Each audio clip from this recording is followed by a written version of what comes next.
목적이 이끄는 삶 21일차 교회를 보호하기. 평안음에는 줄고 성령의 하나 되게 하신 것을 힘써 지키리. 에베소서 4장 3절. 무엇보다 사랑이 너희의 삶을 인도하게 하라. 그러면 교회 전체가 완벽한 조화를 이루게 될 것이다. 골로새서 3장 14절. 교회의 하나됨을 보호하는 것이 우리의 일이다. 교회의 하나됨이란 신약 성경에서 천국이나 지옥에 관한 이야기보다도 더 많이 언급될 만큼 중요하다. 하나님은 우리가 서로 하나됨과 조화를 경험하기 원하신다. 하나됨은 교제의 영혼이다. 하나됨이 파괴되는 것은 그리스도의 몸에서 심장이 찢겨 나가는 것과 같다. 하나됨은 우리가 하나님의 교회에서 삶을 함께 경험하기를 바라시는 하나님의 방법의 본질이고 핵심이다. 그것의 모범은 삼위일체의 하나님이시고 우리도 이처럼 연합하기를 원하신다. 하나님은 희생적인 사랑, 겸손한 이타주의, 그리고 완벽한 조화의 최고 모범이시다. 하늘에 계신 아버지는 모든 부모들과 마찬가지로 자녀들이 서로 어울려 지내는 모습에 기뻐하신다. 예수님은 로마 군병들에게 잡히시기 전에 생의 마지막 순간에 우리의 하나됨을 위해 뜨겁게 기도하셨다. 요한복음 17장 20절부터 23절. 그 고통스러운 시간 속에서 그분에게 가장 중요한 것은 우리의 하나됨이었다. 그것은 그 문제가 얼마나 중요한지를 보여준다. 세상에서 교회보다 하나님께 소중한 것은 없다. 그분은 교회를 위해 가장 큰 값을 치르셨고 교회가 분열, 갈등, 그리고 부조화로 인해 치명적인 손상으로부터 보호받기를 원하신다. 우리가 하나님의 가족이라면 교제를 나누는 곳, 즉 속한 교회의 연합을 지키는 것이 우리의 책임이다. 우리는 하나됨을 지키고 교제를 보호하며 교회 가족과 모든 믿는 사람들 간의 조화를 이루기 위해 할 수 있는 것을 모두 하라고 예수 그리스도로부터 위임받았다. 성경은 이렇게 말한다. 평안음에는 줄로 영혼을 하나 되게 하신 것을 힘써 지키라. 에베소서 4장 3절. 어떻게 그렇게 할 수 있을까? 성경은 우리에게 실제적인 충고를 해준다. 서로의 차이점보다는 공통점에 초점을 맞추라. 바울은 우리에게 이렇게 말했다. 이러므로 우리가 화평의 일과 서로 덕을 세우는 일을 힘쓰나니. 로마서 14장 19절. 믿는 사람들로서 우리는 한 분 주님, 한 몸, 한 목적, 한 아버지, 한 성령, 한 희망, 한 믿음, 한 세례, 그리고 한 사람을 공유한다. 그리고 우리는 같은 구원, 같은 삶, 그리고 같은 미래를 공유한다. 이는 우리가 열거할 수 있는 차이점들보다 훨씬 중요한 우리가 집중해야 할 요소들이다. 우리를 각기 다른 인격, 배경, 인종, 그리고 취향을 갖도록 하신 분이 하나님임을 우리는 기억해야 한다. 그래서 우리는 그 차이점을 단지 참아내는 것이 아니라 소중히 여기고 즐겨야 한다. 하나님은 획일성이 아닌 하나됨을 원하신다. 그러나 하나됨을 위해서 사소한 차이점들이 우리를 갈라놓게 두어서는 안 된다. 대신 우리는 가장 중요한 것에 초점을 맞추어야 한다. 바로 그리스도가 우리를 사랑하신 것처럼 서로를 사랑하는 법을 배우고 우리 각자와 교회에 주신 하나님의 5가지 목적을 이루는 것이다. 갈등은 주로 우리의 초점이 덜 중요한 문제, 성경이 말하는 논쟁의 여지가 있는 문제들로 옮겨진 것을 의미한다. 우리가 인격, 선호하는 것, 해석, 스타일 혹은 방법 등에 초점을 맞출 때 분열은 항상 일어난다. 그러나 만약 우리가 서로 사랑하고 하나님의 목적을 이루어 드리는 것에 집중한다면 조화를 이룰 수밖에 없다. 바울은 이것을 간절히 원한다. 형제들아, 내가 우리 주 예수 그리스도 이름으로 너희를 권하노니 다 같은 말을 하고 너희 가운데 분쟁이 없이 같은 마음과 같은 뜻으로 온전히 합하라. 고린도전서 1장 10절. 현실적인 기대를 하라. 하나님이 원하는 진정한 교제가 어떤 것인지 발견한 후에는 교회 내의 이상과 현실의 괴리 때문에 절망하기 쉽다.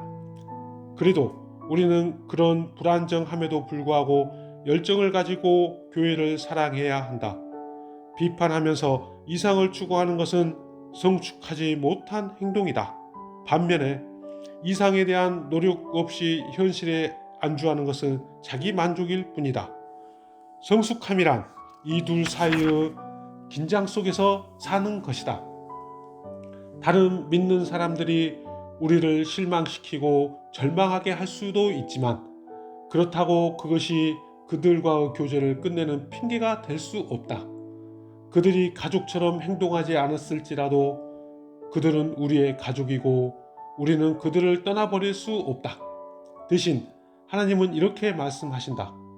모든 겸손과 온유로 하고 오래 참음으로 사랑 가운데서 서로 용납하고.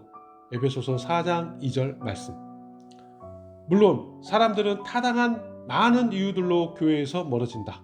갈등, 상처, 위선, 무시, 인색함, 형식주의, 그리고 그 밖의 죄들이 그 이유가 된다. 하지만 이런 이유들로 충격을 받고 놀라기보다 우리는 교회가 우리를 포함한 죄인들로 구성되어 있다는 사실을 기억해야 한다. 우리는 죄인이기 때문에 때로는 의식적으로, 때로는 무의식적으로 서로 상처를 둔다. 그럴 경우 교회를 떠나기보다는 가능하다면 남아서 그 문제를 해결하려고 노력해야 한다. 도망가기보다는 화해하는 것이 더 성숙한 인격과 깊은 교제로 나아가는 길이다. 교회에 한번 실망하거나 환멸을 느꼈다고 해서 떠나는 것은 성숙하지 못한 행동이다.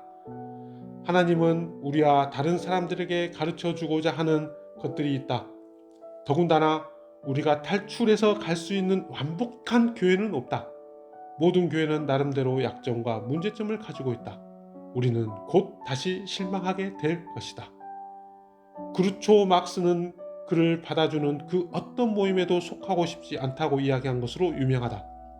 만약 교회가 완벽해서 우리를 만족시켜줄 수 있다면 그 완벽함 때문에 우리는 그 교회의 구성원이 될 수 없다. 왜냐하면 우리는 완벽하지 않기 때문이다. 나치에 대항하여 순교한 독일 목사 디르티히 본 헤퍼는 신도의 공동생활이라는 고전을 남겼다.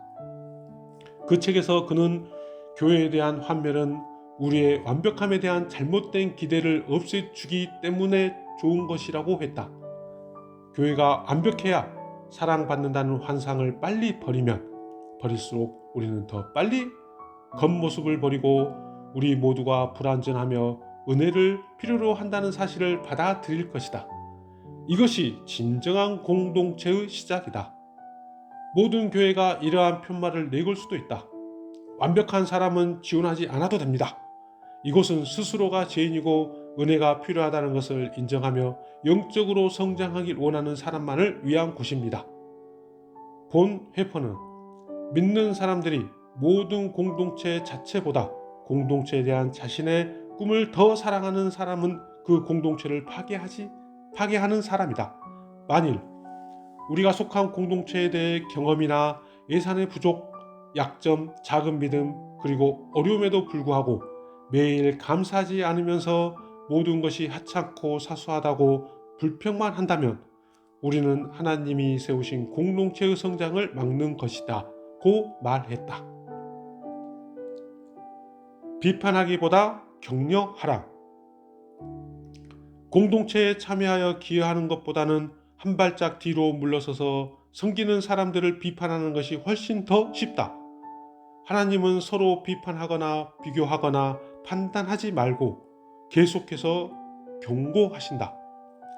우리가 다른 믿는 사람들이 믿음에서 그리고 진정한 신념에서 한 행동을 비난하면 우리는 하나님의 일을 방해하는 것이다. 나무 하인을 판단하는 너는 누구뇨? 그 섰던 것이나 넘어지는 것이 제 주인에게 있음에 저가 세움을 받으려니 이는 저를 세우시는 권능이 주께 있음이니라. 로마서 14장 4절 말씀. 바울은 다른 믿는 사람들이 우리와 다른 신념을 가졌다고 판단하거나 멸시해서는 안 된다고 덧붙인다. 내가 어찌하여 내 형제들을 판단하느뇨? 어찌하여 내 형제들을 업신 여기느뇨? 우리가 다 하나님의 심판대 앞에 서리라. 로마서 14장 10절 말씀. 우리가 다른 믿는 사람들을 판단할 때마다 네 가지 일이 순간적으로 일어난다. 우리는 하나님과 교제를 잃게 되고 우리의 교만과 불안을 드러나게 되며 하나님의 심판을 받게 되고 교회의 교제를 해치게 된다. 비판적인 영은 희생이 따르는 악이다. 성경은 사탄을 우리 형제들을 고소하는 자, 계시록 12장 10절 말씀이라고 부른다. 비난하고 불평하며 하나님의 가족을 비판하는 것은 사탄의 일이다. 우리가 비판할 때마다 우리는 사탄에게 속아 그의 일을 대신해 주는 꼴이 된다. 아무리 우리가 다른 크리스천들과 동의하지 않는다 해도 그들이 우리의 적이 아니라는 것은 사실을 꼭 기억하라. 우리가 다른 믿는 사람들을 비교하고 비난하는 데 보낸 모든 시간은 교제와 연합을 이루는 데 쓰여야 했던 시간이다. 성경은 이렇게 말한다. 그러므로 우리는 서로 사이좋게 지내는 일에 힘을 다하고 뜻을 모아야 한다. 격려 말로 서로 도와주십시오. 흠을 잡아 풀이 죽게 만들지 마십시오. 로마서 14장 19절 말씀. 험담을 귀담아 듣지 말라. 험담은 우리가 그 문제나 해결책과 전혀 관계가 없을 때 남에게 정보를 전하는 것이다. 우리는 험담을 퍼뜨리는 것이 잘못임을 안다. 하지만 우리가 교회를 보호하기 원한다면 험담을 귀담아 들어서는 안 된다. 험담에 귀 기울이는 것은 훔친 물건을 받는 것과 같다. 우리도 똑같이 죄를 짓는 것이다. 우리가 우리에게 다른 사람을 험담하려 할 때 용기를 내서 그만하세요. 저는 그것을 알 필요가 없습니다. 그 사람과 직접 이야기해 보셨나요? 라고 말하라. 우리에게 험담을 내려놓는 사람은 우리에 대해서도 험담을 한다. 그들을 믿어서는 안 된다. 만일 우리가 다른 사람에 대한 험담을 귀를 기울인다면 하나님은 우리를 악을 행하는 자라 부르실 것이다. 잠언 17장 4절 말씀. 악을 행하는 자만이 악을 행하는 자의 말을 듣는다. 잠언 17장 4절 말씀. 그들은 교회를 분열시키고 자기들만 생각하는 자들입니다. 그들에게 아무것도 없으며 성령의 표지도 전혀 없습니다. 하나님의 양무리 속에서 때로 가장 큰 상처를 늑대가 아닌 다른 양으로부터 받는다는 것은 슬픈 일입니다. 바울은 동족을 잡아먹는 식인종 같은 크리스천들이 교제를 해치는 것에 대해 경고했습니다. 성경은 이러한 사람들을 피해야 할 대상이라고 말합니다. 두루 다니며 험담하는 자는 남의 비밀을 누설하나니 입술을 벌린 자를 사귀지 말지니라. 잠언 20장 19절 말씀. 교회 내의 갈등을 가장 빨리 해결하는 방법은 험담을 퍼뜨리는 이들과 사랑의 모습으로 대면하여 그만하도록 요구하는 것이다. 솔로몬은 이렇게 지적했다. 나무가 닿으면 불이 꺼지고 말장이가 없어지면 다툼이 쉬느니라. 잠언 26장 20절 말씀. 갈등을 해결하는 하나님의 방법을 익히라. 지난 장에서 언급한 원칙들 말고도 예수님은 교회의 갈등을 해결하는 세 단계의 간단한 과정을 제시해 주셨다. 함께 믿는 동료가 너에게 상처를 주거든 가서 그에게 말하여 둘 사이에 해결하여라.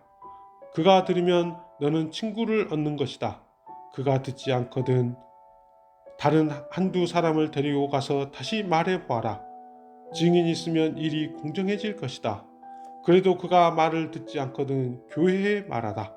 마태복음 18장 15절부터 17절 말씀. 갈등이 일어나고 있을 때 상대방에게 용기를 내어 직접 이야기하기보다는 제3자에게 불평을 늘어놓는 것이 인간의 본성이다. 하지만 이것은 상황을 더 악화시킬 뿐이다. 그것보다 우리는 관련된 사람에게 직접 가야 한다. 개인적으로 대면하는 것이 항상 첫 번째 단계이고 이는 빠를수록 좋다. 만일 단둘이서 문제를 해결할 수 없다면 그 다음 단계는 그 문제를 확인하고 관계를 회복하기 위해 몇 사람의 도움을 받는 것이다. 만일 상대방이 계속 고집을 부린다면 어떻게 할 것인가? 예수님은 교회에 알리라고 말씀하신다. 그래도 그 사람이 계속 거부한다면 그 사람을 믿지 않는 사람처럼 대해야 한다. 마태복음 18장 17절, 고린도전서 5장 5절 말씀. 목사와 지도자들을 지지해 주라. 완벽한 지도자는 없다. 하지만 하나님은 그들에게 교회의 하나됨을 지킬 책임과 권위를 주셨다. 사람들 사이의 갈등 속에서 이것은 고맙지 않는 일이다. 목사들은 상처를 받거나 갈등하고 있거나 성숙하지 못한 교인들 사이에서 중재하는 유쾌하지 않는 역할을 해야 한다. 그들은 또한 모두를 기쁘게 하는 불가능한 임무도 받는다. 이것은 예수님도 하지 못한 일이다. 성경은 우리가 섬기는 사람들과 어떤 관계를 맺어야 하는지 분명하게 말하고 있다. 너희를 인도하는 자들에게 순종하고 복종하라. 저희는 저희 영혼을 위하여 경성하기를 자기가 회개할 자인 것 같이 하느니라. 저희로 하여금 즐거움으로 이렇게 하게 하고 근심으로 하게 말라. 그렇지 않으면 너희에게 유익이 없느니라. 히브리서 13장 17절 말씀. 언젠가 목사들은 하나님 앞에 서서 그들이 우리를 얼마나 잘 돌보았는지에 대해 회개하게 될 것이다. 하지만 우리도 책임이 있다. 우리도 하나님 앞에서 얼마나 지도자들에게 순종했는지 회개할 것이다. 성경은 목사들에게 불화를 일으키는 사람들을 어떻게 다루어야 하는지 구체적으로 이야기해 준다. 그들과의 논쟁을 피하고 그들의 변화를 위해 기도하면서 조용히 타으리고 논쟁하기 좋아하는 사람들에게 경고하며 조화와 연합을 구하고 지도자들을 존경하지 않는 사람들을 훈계하며 두 번의 경고를 무시할 때에는 그들과 관계를 끊어야 한다. 디모데후서 2장 14절, 23장 26절 말씀. 우리를 영적으로 인도하고 섬기는 사람들을 존경하면서 우리는 교회를 보호해야 한다. 목사들과 장로들은 우리의 격려, 기도, 감사 그리고 사랑을 필요로 한다. 우리는 다음과 같은 명령을 받았다. 형제 여러분 가운데 수고하고 주님의 말씀을 가르치며 지도하는 분들을 존경하십시오. 여러분을 위해 일하는 그들을 각별한 사랑으로 대해 주십시오. 서로 화목하게 지내기 바랍니다. 데살로니가전서 5장 12절부터 13절 말씀. 나는 당신에게 교회의 하나됨을 보호하고 증진시키는 책임을 받아들일 것을 요구한다. 그것에 정력을 다하라. 그러면 하나님이 기뻐하실 것이다. 그렇게 하는 것이 항상 쉽지는 않다. 때로 당신은 당신의 자신이 아닌 교회를 위해 가장 좋은 선택을 해야 할 것이고 다른 이들에게 호의를 베풀어야 할 것이다. 이것이 하나님이 당신을 교회라는 가족 공동체로 묶으신 이유이고 이기심을 버리는 방법을 배우는 것이다. 공동체에서는 나보다는 우리, 내 것보다는 우리 것이라고 말하도록 배운다. 하나님은 이렇게 말씀하신다. 자신의 이익만을 생각하지 말아라. 다른 믿는 자들과 그들 위해 최선이 무엇인지 생각하라. 고린도전서 10장 24절 말씀. 하나님은 하나된 교회에 복을 주신다. 세들백 교회에서는 모든 멤버들이 교회의 하나됨을 보호하겠다는 약속이 포함된 서약서에 서명을 했다. 그 결과 지금까지 한 번도 교회를 분열시키는 갈등이 생긴 적이 없다. 또한 중요한 것은 이렇게 사랑하고 하나된 교제 덕분에 많은 사람들이 이 교제 안으로 들어오기를 원한다는 것이다. 지난 7년 동안 우리 교회는 9,100명 이상의 새신자에게 세례를 주었다.